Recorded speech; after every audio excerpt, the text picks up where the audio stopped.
Seb, as always, can you just get us started with your overall thoughts on the game today? Obviously disappointed with the result. I think we had a game plan. We stuck to the game plan in moments, but didn't really execute in terms of creating too many opportunities in the attacking third. I don't think there was a lot between ourselves and Kansas either. We had a lot of corners, a lot of shots, but didn't really make the keeper work. And it's another moment where they've capitalized on us giving the ball away, and it changes the whole game. Awesome. Let you start with a couple. All right, Seb.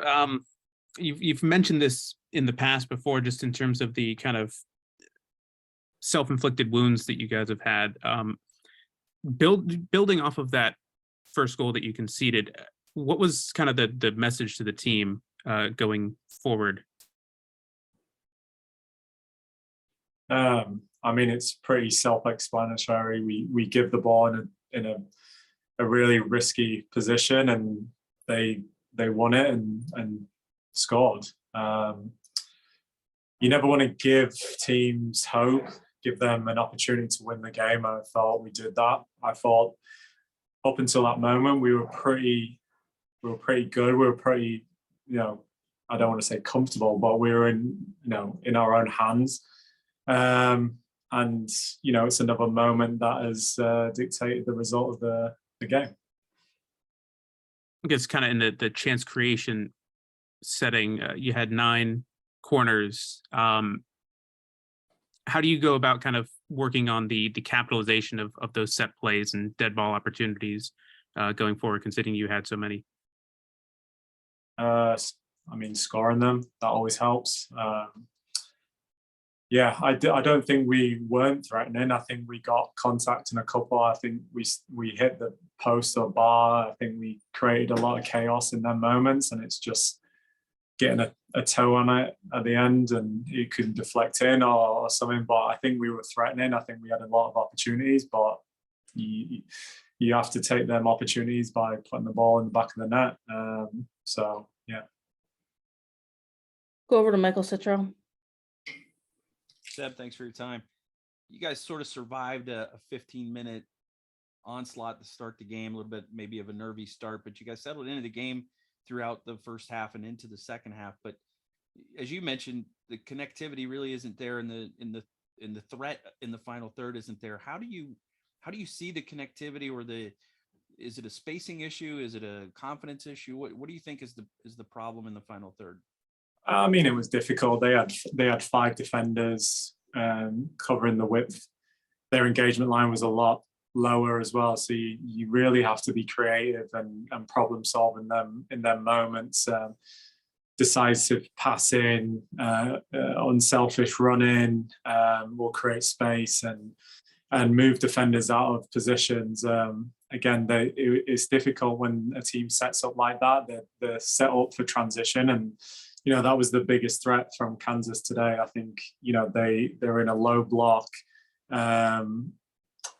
position to capitalize on a loose pass and with threats in behind in transition. So it's always difficult. Even some of the best teams struggle in them situations, but it's an opportunity for us to really manipulate the opponent and try and create something in the attacking third. And that's going to take time. It takes time to build relationships and build them connections over the course of the season. But I truly believe we will get there.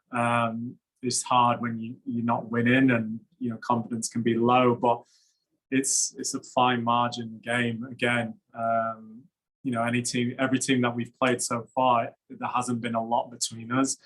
It's just it's been the end result that is where we've fallen short. Michael, you have another?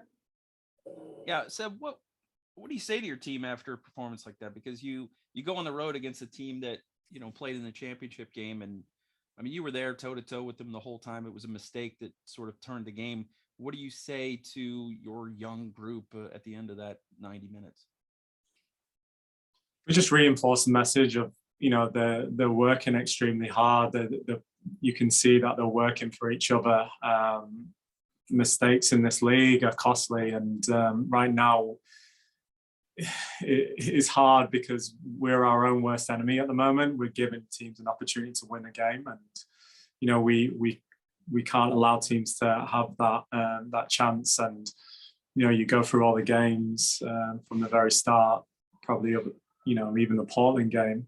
We have to learn from these mistakes, because there's good players in this league, and they'll take advantage of their moments. So we have to play smart. We have to play with control, but also we need to start taking the lead in games as well.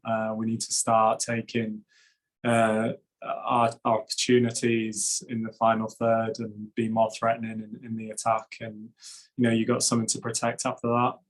Teams will draw out because they need the ball, and then you can manipulate them by playing the spaces that they leave. So yeah, it's a tough industry, because teams will capitalize on their mistakes, and that's where we're at right now. We're giving teams an opportunity to win the game.